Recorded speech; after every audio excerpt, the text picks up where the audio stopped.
Last week, Sherman and I went back to St. Joseph's and walked around the school, and we visited Brother Alphonsus.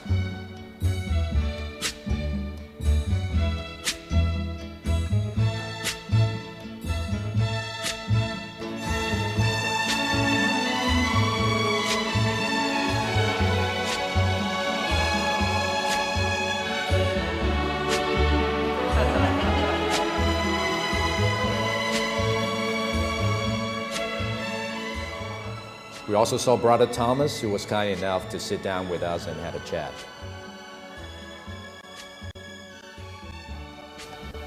Brother Thomas, it's great to see you today. You know, this year we're celebrating our 140th anniversary, and tonight we had a big party with many people in the room. What do you think? Yes, indeed, we have a very big audience tonight.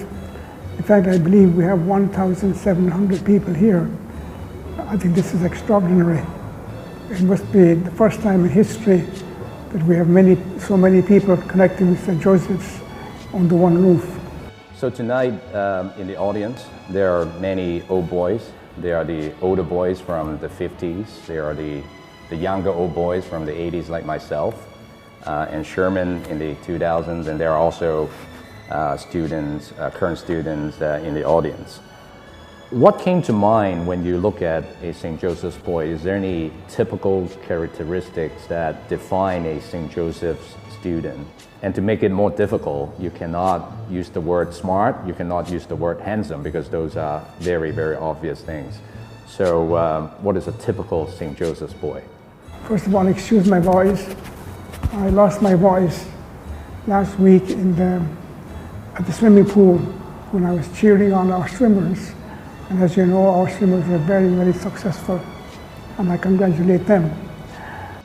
In one sense, I would say we are very lucky because we have a primary school, and they get a very good education in the primary school. When they come to us, they are very much Josephian already.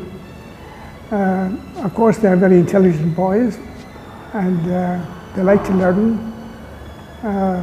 They are very, I'd say, very resourceful, very versatile, and very willing to cooperate with the school, and I would say very proud of their school, and I would say they love their school very much. So Brother Thomas, with 50 years in the school, I assume there are a lot of stories that you can tell us, but what are the most memorable moments that you can share with the audience tonight? Oh my goodness, that's a very difficult question. Many incidents. I'll just give you one. My first memory of being in St. Joseph's. I was only in St. Joseph's for 3 days, and I met the head janitor. His name was Wong Yu. They used to call him Yu Bak. And I was walking the corridor, and I had a bottle, 7-Up bottle in my hand, and it fell on the floor, and it broke. And it was then that I learned my first sentence in Cantonese. Because this gentleman, he didn't speak any English, he was a lovely man, a very gentle man.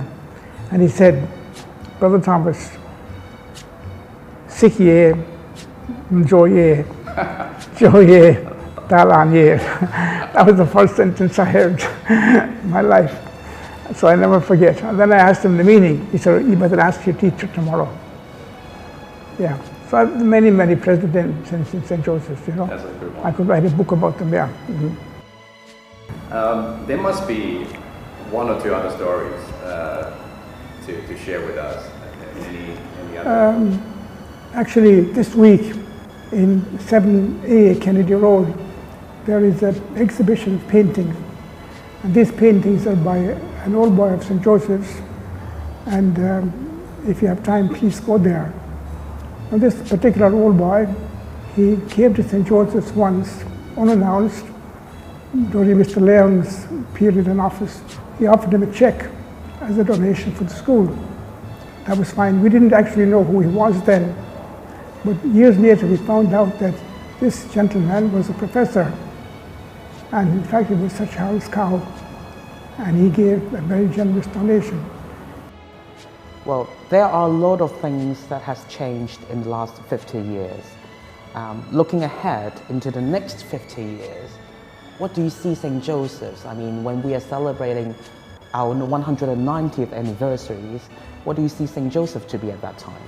Well, I hope we can get more space for one thing, because we're quite limited here for space.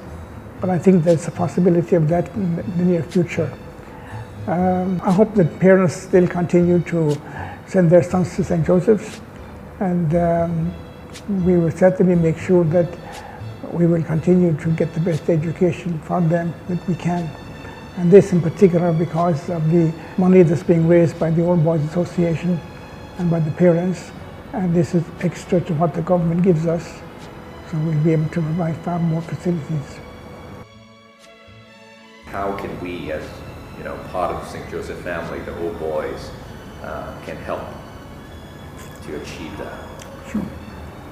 I'm sure St. Joseph's will continue to keep up with the levels of education that we have.